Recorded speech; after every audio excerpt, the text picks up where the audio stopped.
tonight, in a rare move, child trafficking charges have been laid against a St. John's man already facing more than 70 charges of abuse and exploitation.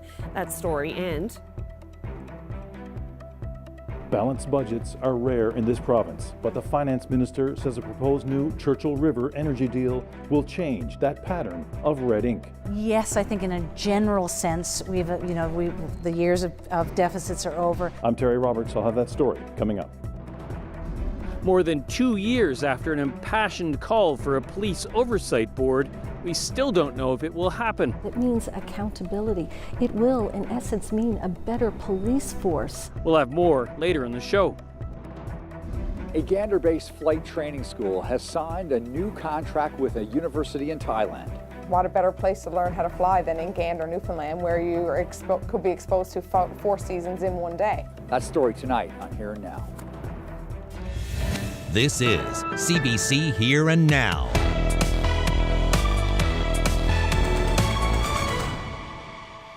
Good evening and welcome to Here and Now. There's a new development in a sexual exploitation case CBC Investigates has been following very closely. Tony Humby was already set to stand trial in March on dozens of offenses, but today police charged the 64-year-old with child trafficking. First, a warning, this story does deal with sexual abuse. Ryan Cook reports. Tony Humby made a brief appearance by video in provincial court this afternoon, minutes after his latest charges became official. 7 counts of human trafficking, specifically trafficking persons under the age of 18. It's an exceptionally rare charge. We've only seen 2 cases of human trafficking in the last 15 years in this province, and neither case resulted in a conviction. But we knew this was possible. CBC Investigates obtained more than 300 pages of materials the RNC used to apply for search warrants in this case, which contained evidence that's not yet been tested in court. And one of the revelations coming out of that was that the RNC was investigating Humby and his co-accused Bruce Escott for human trafficking. The documents showed investigators felt they didn't have the grounds to lay trafficking charges at that point, but that changed yesterday for Humby. Escott has not been charged with trafficking and is awaiting sentencing after pleading guilty to 7 other charges. We know police officers went down to HMP late last night and told Humby he was being charged with human trafficking. We're told his alleged victims were notified around 10 p.m. I've been speaking with one of them today who says he's glad to see these charges laid. He hopes it will mean Humby will face a stiffer sentence, one that he hopes will see him spend the rest of his life in prison. Now, Humby has already pleaded not guilty to dozens of charges and is set to stand trial in March. These human trafficking charges are expected to be dealt with separately. Ryan Cook, CBC News, St. John's. To Labrador now, where a 54-year-old man has been found guilty of second-degree murder. Eric Rich killed a 37-year-old woman in Shehajit back in September of 2021. Rich's trial concluded over the weekend, and the Natwishish man remains in custody. His sentencing hearing is expected to begin early in the new year. Local Indigenous advocates want one, and so does the PC Justice Critic. 2 years after a report was released calling for the province to create an independent police oversight board, not much movement has been made. Here Now's Mark Quinn brings us this update. Newfoundland and Labrador does not have a comprehensive police oversight system as exists in virtually every other province in this country. It's something the Indigenous-led coalition First Voice called for in 2022. The coalition wants an oversight board that would direct police policy and improve transparency and accountability. It says an independent, civilian-led board would begin to address long-standing problems with policing in this province. These problems include mistreatment by police officers, systemic racism within law enforcement, and a loss of confidence in the justice system when police are seen not to be held accountable for their actions. The PC's Justice Critic was at the event when Justice Minister John Hogan said the province would consider creating one. It's been implemented in other provinces in this country. It's worked in some and it hasn't worked in others. So I need to look at exactly what the recommendations are, the specificities around it, and it's something that we'll look at going forward. I can't commit to exactly if it's going to be implemented, how long it would take, how much it would cost. At the time, Conway Ottenheimer called on the government to act quickly. That is critical. That needs to be acted upon immediately. And the reason it must be is if we are to restore faith, confidence, and trust in our police force, that is a measure that will begin that process. Welcome. It's a change that will require legislation that must be introduced, debated, and given royal assent here in the House of Assembly. But that hasn't happened yet. We're in 2024, almost 2025, and we still see no legislation to address the problems that exist in our province. The Law Enforcement Oversight Commission Act was introduced in the fall sitting of the House, but it never got past first reading. That means the details of what's being proposed still aren't public yet.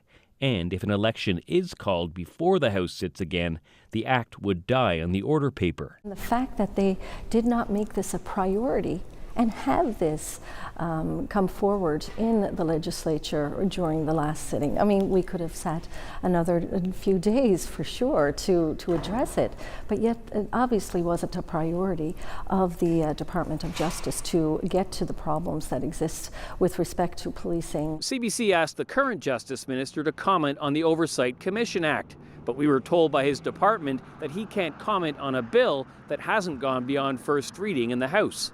Mark Quinn, CBC News, St. John's. Well, a 55-year-old man is dead following a two-vehicle collision near Bay St. George South early yesterday morning. An SUV and a pickup truck collided on the TCH at the intersection of Route 404. RCMP say the driver of the SUV wasn't wearing his seatbelt and was ejected from his vehicle. He died at the scene. The two occupants of the truck were transported to hospital and treated for non-life-threatening injuries.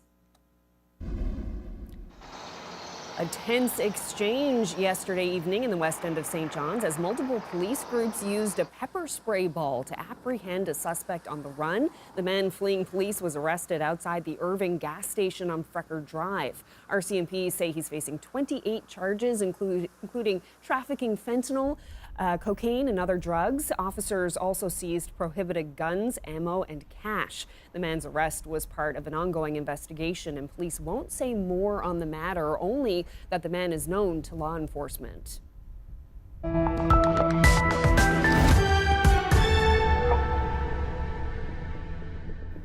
The finance minister says a new Churchill River energy deal with Quebec will bring fiscal stability to the province and maybe an end to the long-term pattern of deficits, while the opposition continues to criticize the timelines. Here Now's Terry Roberts has the latest. Today, it was the finance minister's turn to sell the merits of a proposed new Churchill River energy deal with Quebec. She's boldly predicting, with this new deal, the long pattern of budgetary red ink may be a thing of the past, and that tackling the province's burdensome debt problem may soon be possible. Yes, I think in a general sense, the years of deficits are over, but you never know when something strange might happen. But I will say, yes, I think the days of deficits going forward are over. Andrew Furey and the Liberals say this MOU with Quebec will be transformative, that it will inject more than $200 billion into the province over the next 50 years. An average of $1 billion per year over the next 17 years, with a sharp escalation in profits after that. Both sides are hoping to sign this complex MOU within 16 months, but payments will be retroactive to January 1st. Cody says that first dividend will be nearly $500 million, a notable sum for a province with a $10 billion budget. It's fabulous, absolutely game-changing that we have more revenue. Cody is confident the MOU is the best possible deal, that Quebec is taking nearly all the financial risks by taking the lead on Gull Island and a Churchill Falls expansion. She says there are safeguards in place to protect the province, but also to benefit alongside Quebec if energy markets surge. And she says the labor demands in Labrador over the next decade will be the equivalent to constructing 2 Hebron oil projects. We've been working hard towards that stronger, smarter, self-sufficient, sustainable Newfoundland and Labrador that we all want. I think with this deal, that's exactly what we have. She promises the government will responsibly manage this new revenue. And isn't that what we all want? But this is not a done deal. Politicians will enter the House of Assembly on January 6th for a historic debate. The opposition says that's too soon, that scrutiny is being rushed, and they haven't had a say in the process. Let's take our time. Let's sit down and go through this and make sure that it's, a fair deal. Tony Wakeham is also concerned financial aspects of the deal are appearing differently in Quebec than they are in Newfoundland and Labrador, so he has questions. We're about to sign up for another 50 years with the province of Quebec, and we better get it right. Meanwhile, the hype over hydro has many speculating that the Liberals will call an early election. That's up to the Premier, but Cody says she won't have a problem campaigning on this deal. Terry Roberts, CBC News, St. John's. Well, meantime, the province's consumer advocate believes the MOU with Quebec is good. Dennis Brown says when the agreement is finalized in 2026, the Public Utilities Board should review the commercial contract. He says the new deal will give the province a good source of revenue, which is needed. Quebec needs this power. There's no doubt about it. And if they didn't need it, we wouldn't see these agreements. But they do need it. And because they do need it, we're getting not $20 million a year from the remainder of the CFLCO contract, but on average $1 billion a year, which is tremendous. I never thought I would see that in my lifetime. In other news, Marine Atlantic held its annual general meeting in St. John's yesterday. Trucking companies took to the microphone to question how tourists are being prioritized during the summer months. Other issues were raised, like bumping premium ticket holders due to weather and delaying shipments, like the one that impacted people in Paradise last month when a sewage station had to be shut down for repairs. We had to, have the situation elevated through local government to kind of help get our truck on board, again, to help resolve a very desperate situation, right? The town of Paradise was being affected by, an overspend of $200,000 a day on pumping equipment, and we had to pump on our truck, which Marine Atlantic at that time was not able to get on board in a timely manner. There's other examples of, different commodities that we're providing to the island, pharmaceuticals, food supplies, again, everything essential, but at times the service does not feel essential at all. If you have 3 sailings or say 4 sailings of premium bookings that weren't honored, and then the next sailing that comes in, the first practice is to honor all the premium bookings, which means the number of freight that can go on the ship after premium bookings is significantly reduced. And that's usually the problem that we run into with the commercial operators, especially all the regular commercial operators, is that they see there's an issue about fairness. We will work with the industry on this, and whether we decide to pick a cap of some sort or whether we try to spread it out over a period of time, we'll have a look at the serious impact that it has, and we'll work with the industry to come to a good resolve. Well, there's been some confusion at liquor stores across the province about what beverages qualify for a discount. Ottawa's tax holiday came into effect over the weekend, but not everything is included, and the head of the NLC says when in doubt, just ask someone at your local store. The HST will not be charged on any beer or malt-based beverages. When we look at wine, cider, sake, and fortified wines, they would also not have HST on it. And any spirit coolers, what we would call ready-to-drinks, is also HST-free. Spirits that are above that 7% are not exempt, so you will pay HST on spirits, so your bottle of rum, your bottle of whiskey, whatever that might be, there is full HST on those products. Well, temperatures certainly started warm today, sitting somewhere between 7 to 9 degrees across the island, up across Labrador, minus single digits for the most, except towards the coast. That is going to change as we head through the next little bit. We've got some cooler air on the way, especially up across parts of Labrador. Still quite mild across the island, but our next weather maker is going to move in and bring us some messy weather, especially on Saturday. I'll get into the details coming up.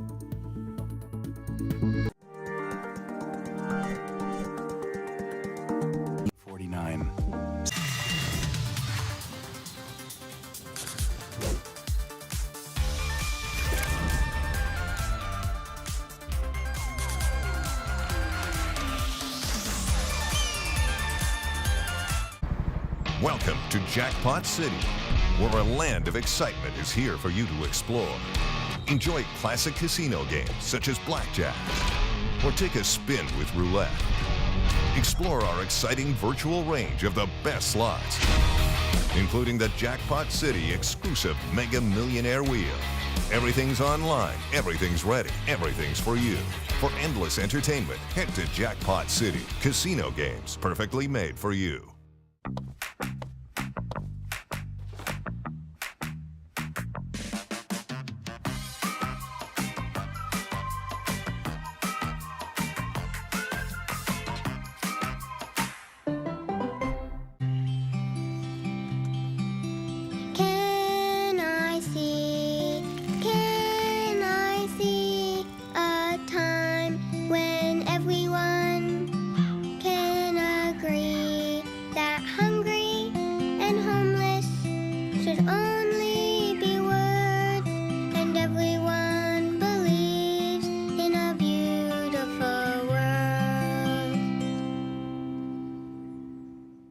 It's the little things that make you feel together, even when you're apart.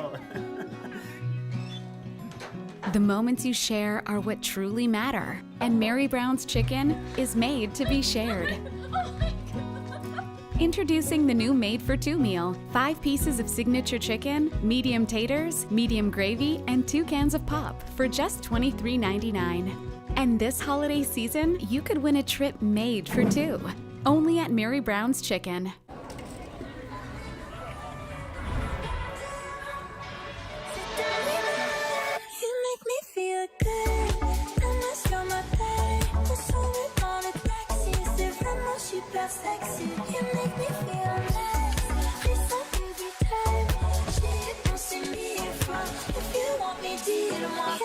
The all-new Nissan Kicks. Great for whatever you're into. Get your kicks. Not enough energy to get through the day? Dozing at work, at home, or worse, while driving? With sleep apnea, your sleep can be disturbed up to hundreds of times each night. Life should be enjoyed. Don't let sleep apnea prevent you from living your life to the fullest. If you think you or someone you know might have sleep apnea, contact Horizon Air for a free at-home sleep study today. Horizon Air, helping you breathe easy. Horizon Air, 300 Kenmount Road.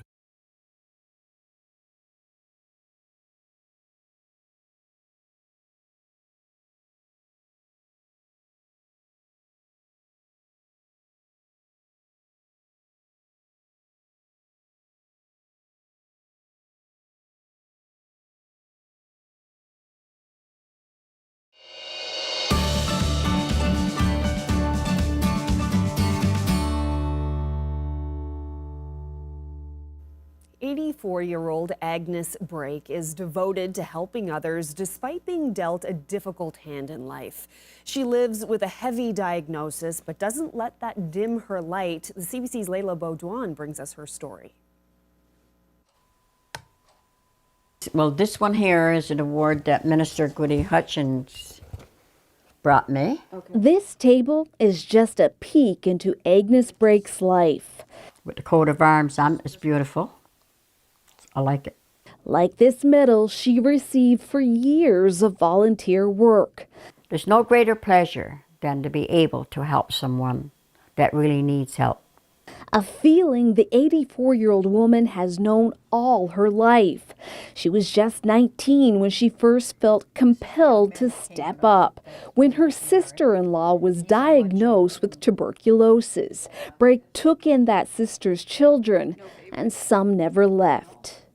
One came with me, he was probably 12. He was with me till he got married in his 20s.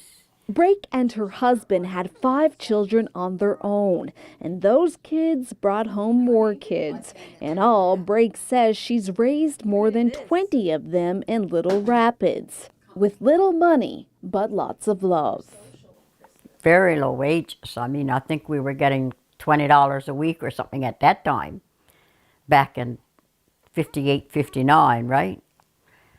But he hunted and fished, and we managed quite well. We weren't hungry. If we knew anyone was in need of anything that we had, they could have it. A generous outlook despite Brake's own personal battle.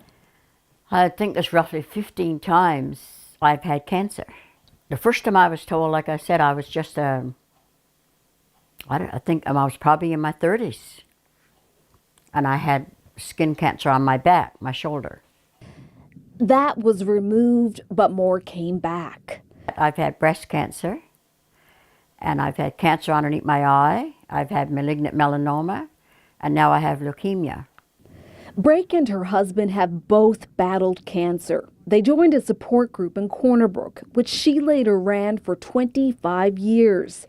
She credits a guest speaker, an oncologist, with changing her life. He mentioned that your brain releases chemicals to help you heal. So he explained it's so much better not to be stressed out over it.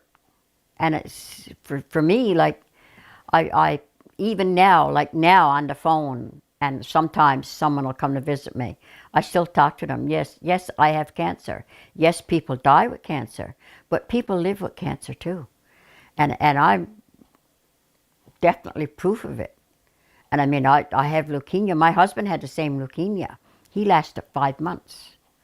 I've been years. Brake's husband died in 2001, but she carries on, going above and beyond for others.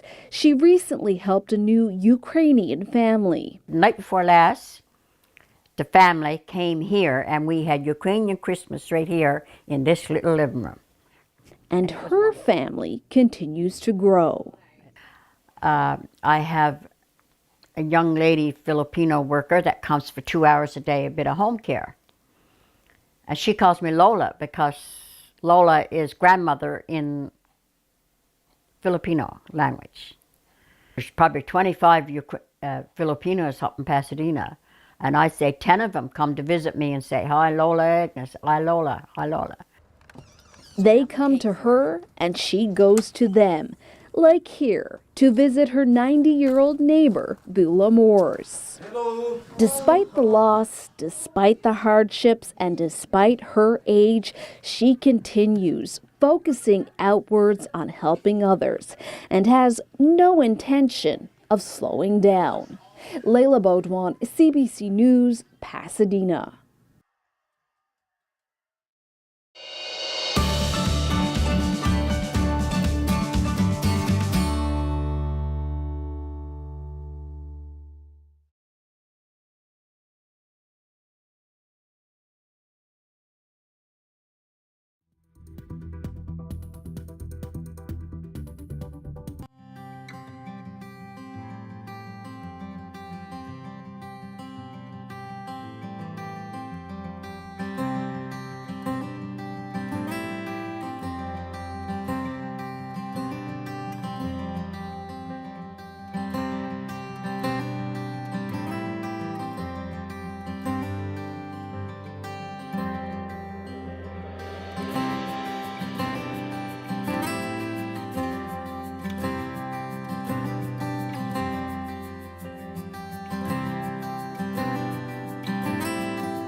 Ashley, the day started out really mild, actually, but got cooler and cooler as the day went on. Yeah, exactly. We started off somewhere between 7 and 9 degrees for a good chunk of the island today.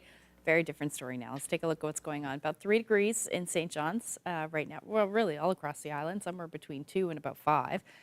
Still chilly up across Labrador, sitting in the minus single digits, and then towards the coast, at least the southeast, your temperatures are still a little bit above zero. Hovering somewhere between 2 and 3 degrees. So we started off around 6 o'clock this morning, around 9 degrees, and then we've been seeing the temperature steadily fall. And this is where we should sit through most of the night tonight. Temperatures won't drop a whole lot more than what we're seeing now.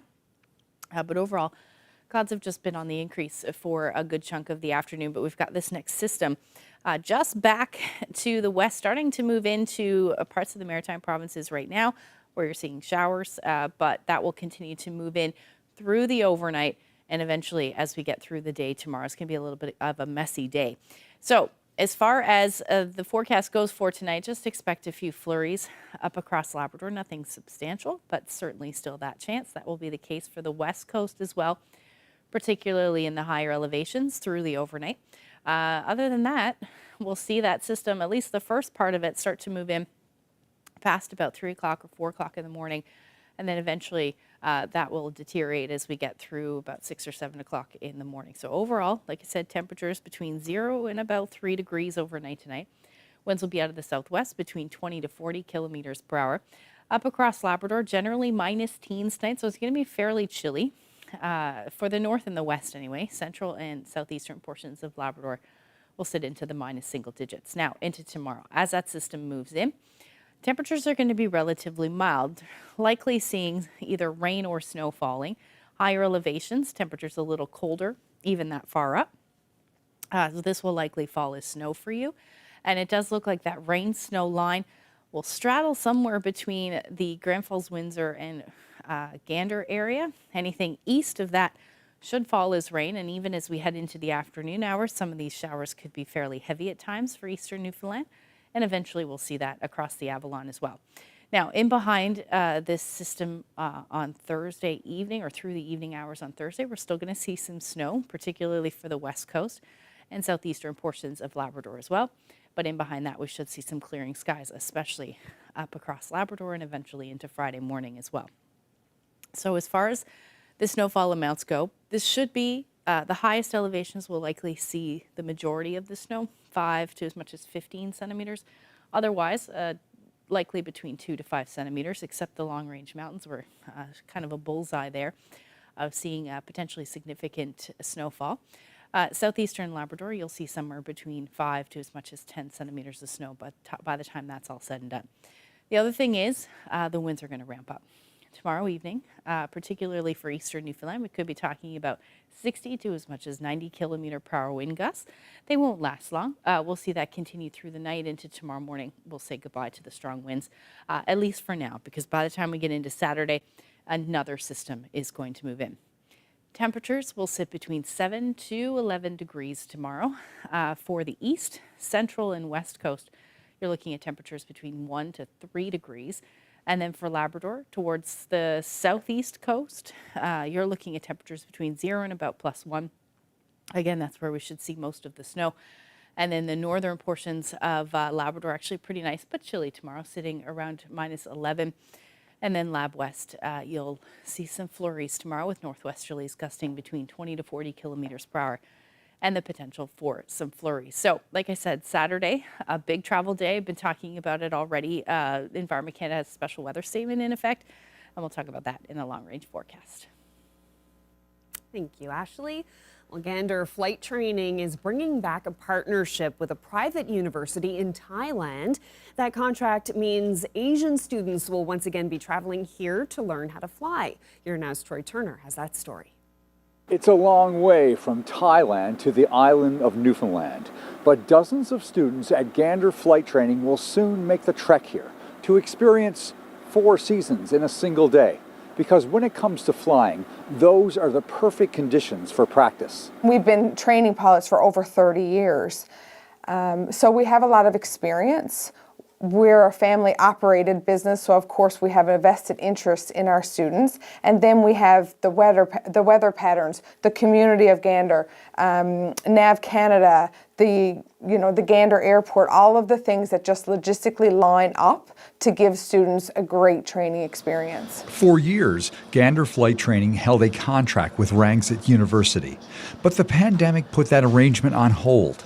In 2025, it will be renewed with up to 35 students expected to land in May. The majority of them go back to Thailand and go back to the jobs that are already set out for them prior to coming here. However, we do have some that have stayed with us, whether as instructors or went on to fly with our parent company of Aviation Air or even on to Air Canada. Once they come here, they fall in love, of course, with the culture and the community of Gander and well, most importantly, our people. Gander Flight Training is part of the Aviation Air group of companies.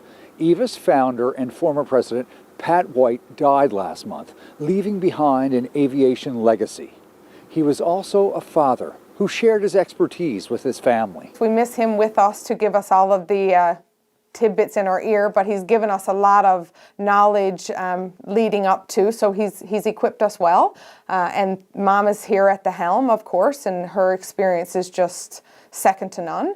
And my brother is here as well. So we're still, business as usual, which is what he would want. Fallon White says her dad was a fighter for rural Newfoundland and would be proud to see his family running the business together. Work hard, love each other, be humble, take care of your employees and the staff. This was always a team environment here. He definitely led the way, him and Mom. But everybody's experience. This is a great business. GFT is a gem inside the Aviation group of companies. And he just would want us to keep going, keep creating opportunities, and keep working together and always be humble and kind. Fallon White says Gander Flight Training is exploring opportunities with other universities as well, with the hopes of driving this family business forward and into the future. Troy Turner, CBC News, Gander. Well, he wanted a healthy snack for his kids with simple, natural ingredients, but couldn't find it on the market, so he started making it himself. And now it's a business that operates here in the basement of a church. We'll tell you about the Oat Company coming up.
From the kitchen table to stores right across the country, the Oat Company is a bustling business now operating from an unconventional space. It's making snacks with no added sweeteners, and I had the chance to get a little taste behind the scenes. Well, it actually started at home, believe it or not. My family and I, we started making healthy snacks because we couldn't really find what we wanted to eat in the grocery store. So we started making our own, and other people liked it, and eventually a business was born. We had a young family of two children, and we were just trying to find healthier snacks. And for us, that meant no sugar or sweeteners, just real clean things where we could recognize it. And we looked and looked, but couldn't find it. So we just started making a little snack, an energy ball, a granola, a bar. And it was my daughter who, one of these days said, why don't we bring our creations to a farmer's market? And I kind of thought she was joking, but she held me to it. So that would have been through 2017, 2018, just formulating it. And then in 2019, finally I said, okay, I've got to do something. I made a commitment to my daughter, and we launched at an Easter market right here. So yeah, for us it was a problem that we had, and we solved the problem for ourselves. And I guess like a lot of entrepreneurs, or children who want to be entrepreneurs, you solve it for yourself, and then you want to solve it for other people. And where are we right now? So, believe it or not, we're here at Gower Street United Church in downtown St. John's. So we moved in here 2020 when we outgrew my home and when COVID struck, and we moved down here and been here ever since. This is my church. I'm the chair of the board here at Gower, and when I was looking for a new place, when I needed a new place back in 2020, I approached the church and said, hey, can you just let us try it out to see if we can move down here? And originally, and they said yes, of course. There's a great progressive, bold congregation here that support new things. And yeah, we moved in, and the congregation was very accommodating, making space for us. And we have grown from making a few bars a week to making them almost every day, from a few hundred to a few thousand. And as long as we can fit in down here, we plan to stay. We have one employee. He's been with me now almost since the beginning, Amjad. Originally a chef from Syria, so he brought a lot of just efficiency. He is like 5 employees in one. He's great to me, good friend of mine, and with the help of some equipment and other investments, we've been able to grow, bit by bit together. Well, the Oat Company, we are a natural foods company. So there's lots of natural brands, that's a real buzzword in grocery right now. But for us, what that means is 100% real ingredients and no added sugar, which means no sweeteners or syrups or honey or maple syrup, none of those things. Real, clean, natural food. That's what we wanted, what we couldn't find, so we made it ourselves, and that is the core of our brand right now. And what kind of ingredients do you use? We use, surprisingly, not a lot. Most of our bars have organic dates. We have organic gluten-free oats. We use natural peanut butter, roasted nuts and seeds, some beautiful unsweetened chocolate chips, and even some local East Coast ingredients. We use sea salt from Newfoundland Salt Company in Bonavista, and these amazing dried blueberries right from Nova Scotia. So great, clean, real ingredients, and as much local as we can find. So you've expanded to other provinces? We have, yeah. So we are right now right across the country. About 75% of our business is export. So this is proudly our home market, and we're well supported here. But most of our business now is outside the island, outside the province, which is super exciting.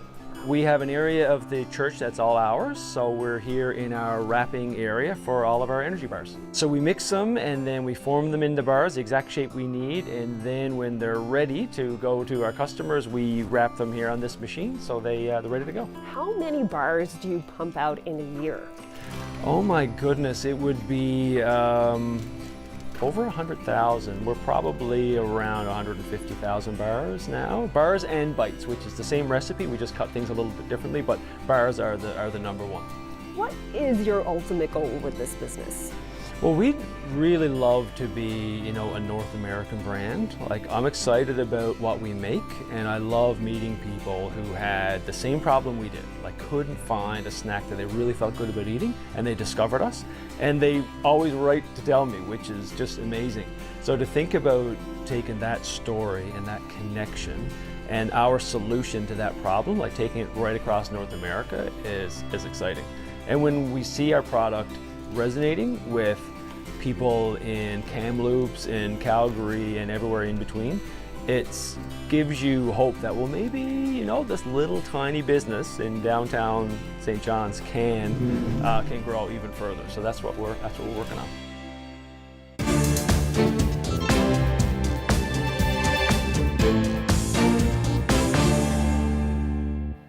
Donald Trump has called our prime minister a governor repeatedly on social media. He's described Chrystia Freeland as toxic, and now he's once again suggesting that Canada should become a U.S. state. Katie Simpson looks at the latest salvo from the incoming U.S. president in his ongoing jabs at this country.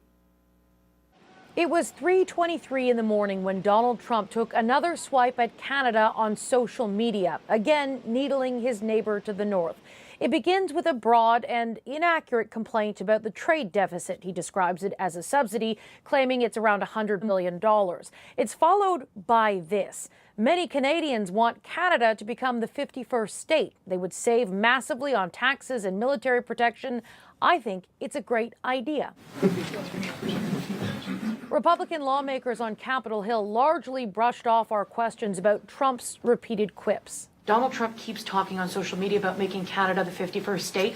I'm curious as to anyone has any insight as to why or what you might think of that. So humor is dead. I think to the second part of the question, I think Donald Trump is being humorous, okay? Trump's digs come during a moment of political chaos in Canada. On top of the turmoil around Prime Minister Justin Trudeau's leadership, Ottawa just revealed part of its plan to try to avoid Trump's tariff threats. He's vowed to impose 25% tariffs on Canada and Mexico unless both countries improve border security.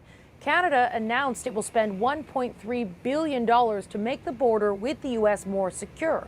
But whether it will satisfy Trump, Republican lawmakers tell me it's anyone's guess. You're asking me to read the mind of President Trump, and I will say that I support him, and he's doing a masterful job. He's an incredible leader. Will what Canada's doing be enough to prevent tariffs being imposed upon Canada? I don't know. I don't know if you guys have any insight on that, but I simply don't know. Trump's inner circle has taken notice of Canada's border security announcement. His incoming press secretary for the White House is marking it as a win on social media, describing it as Trump's ability to make change before he's even in office. Katie Simpson, CBC News, Washington. The Christmas season is known, in the movies at least, as a time for miracles. And a Santa look-alike in Nova Scotia is hoping his wish comes true. He's being told he has to leave his Lower Sackville home, where he's lived for the past 4 years, unless municipal officials relent. Shayna Luck has his story. Don Johnson's been making Christmas ornaments. He loves the little wood shop attached to his home, a converted garage beside the Sackville River. But he's worried he might lose it. This fall, he and his landlord learned the conversion never had the proper city permit. He has to move out by April, and everything that makes this a home has to be ripped out. Devastated, absolutely devastated. In the past year and a half, I've put my heart and soul into this place. The reason is the river. He's learned the city considers his cottage is in a floodplain. Last year, this little river rose in the devastating July floods. Many homes in the area were affected, including this one. Johnson repaired the damage for his cottage and for his neighbors. He's the caretaker for this whole property. And they love him for it. Neighbors are constantly bringing over food. I'm helping them with things. It is a fantastic neighborhood, it really is. His landlord says when she bought the property in 2019, she didn't know the permit was missing, and she's fighting to keep her caretaker tenant. He's great. He acts like a superintendent. She's applied for a permit, asked the city how to make it right. It has been arduous, for sure. But I'm just going to see it through to the end. The city's issued a notice of compliance. Spokespeople said they can't say more because it's an active file. Given the housing crisis in Halifax, Johnson hopes there's some room for compromise.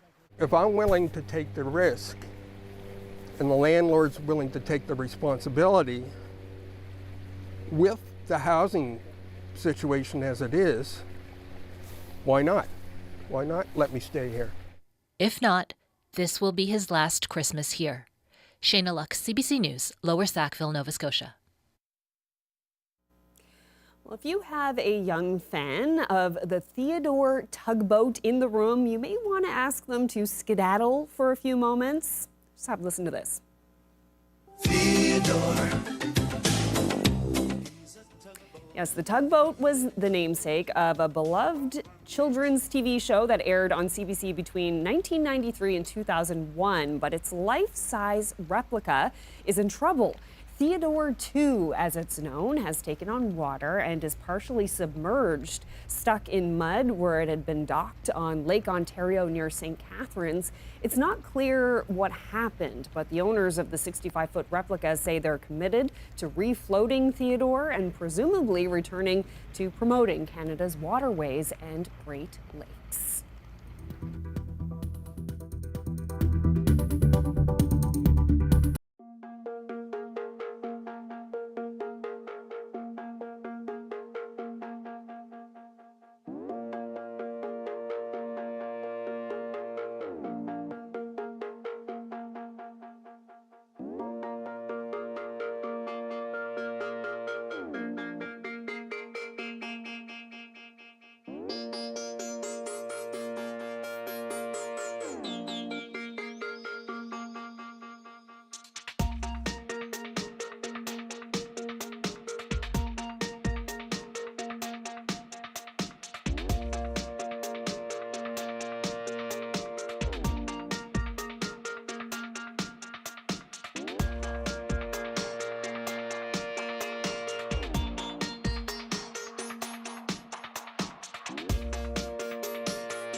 We are exactly 1 week to Christmas, and that means still a few more shopping days left for those last-minute items. Well, back in the winter of 1980, St. John's reporter Fred Greening was combing the capital city for a unique gift. Call it a sign of the times. He found some pricey presents that likely wouldn't make the cut today.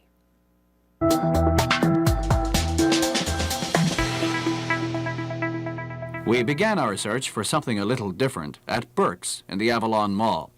And we found just the thing every home should have, a 14-karat gold thermometer.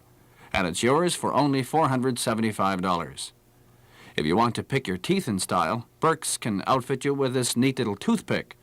It also comes with a neat little price tag, $215 for this 14-karat gold toothpick. If you're looking for something special for the lady, maybe this perfume at Margaret Dunn's is just the thing. It's a French perfume, Jean Patou 1000, for 1 little ounce, $285. Or milady might like this pair of diamond earrings we found at Thompson's Jewelry. They're set in 3/4 carat. This 14-karat white gold pair of earrings carries a rather hefty price tag at $9,000. Something different for the man in your life might be this bottle of cognac in the new liquor store at Murray premises. As with all of these items, I could only afford to look. This bottle of Remy Martin Louis XIII is $277. Margaret Dunn's store in Churchill Square also has a number of stocking stuffers for the gentleman.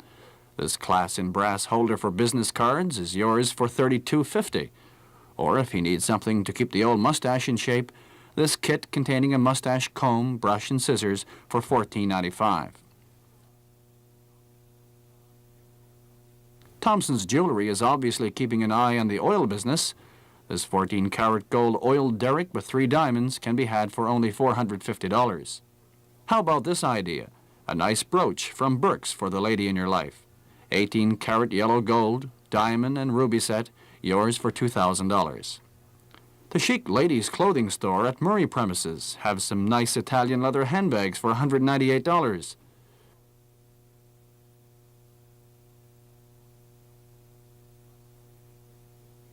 Or you can purchase this Peter Scott 100% cashmere sweater for $165. Well, $165 sweaters are fun to look at, but they're not on my Christmas list. And the saddest part of this whole shopping trip was when I had to come back to reality and shop for myself.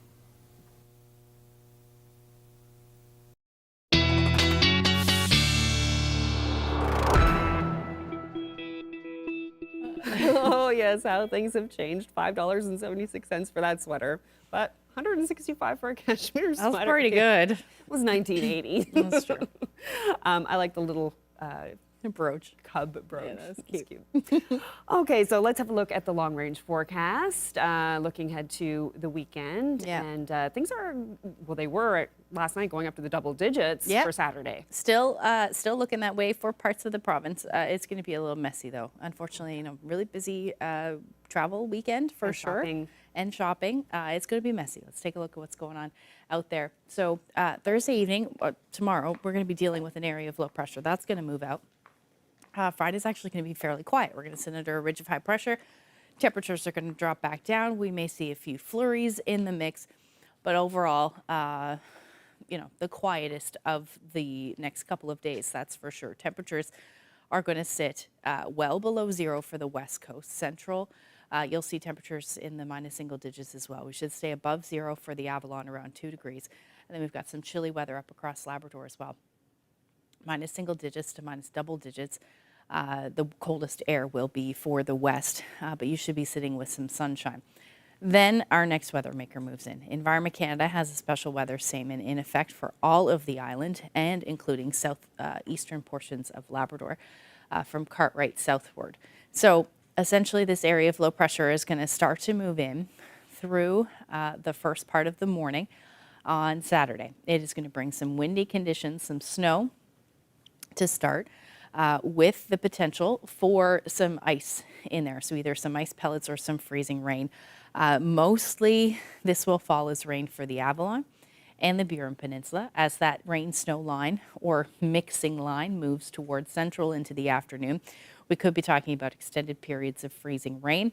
Northern Peninsula at this point likely going to stay in snow through the day, and we will see that snow up across Labrador. But look at those temperatures, 10 to 12 degrees for central and eastern areas of the island, hence that changeover back to rain, staying near zero for the west coast and the Northern Peninsula. That is likely where we will see the most significant snowfall, could be in excess of 15 centimeters. And then same thing for southeastern portions of Labrador as well. There is much colder air though for the west and up across the rest of Labrador. Long range forecast after that, cooling back down. It doesn't look like it'll be a white Christmas. We may see a few flurries, but overall temperatures will head back down. We'll see that for central Newfoundland as well as western Newfoundland. Definitely going to be a white Christmas for you. And then across Labrador as well, temperatures well below zero, and some sunshine for western Labrador as we get into the weekend and the beginning of next week. So cold, but clear. Our weather photo of the day is in Port de Grave. We haven't seen any photos of the ships there, and that's one of the boats rather. Yeah, nice full moon and a lovely scene. Thank you very much for that photo. If you have any weather photos, send them to nlphotos@cbc.ca. Oh, I'd love to get out there for a gawk. It's been a while. I didn't get out there last year. Yeah, me neither. Yeah, so nice. Love that. All right. Well, that's it for us. Thank you so much for spending part of your evening with us. Good night.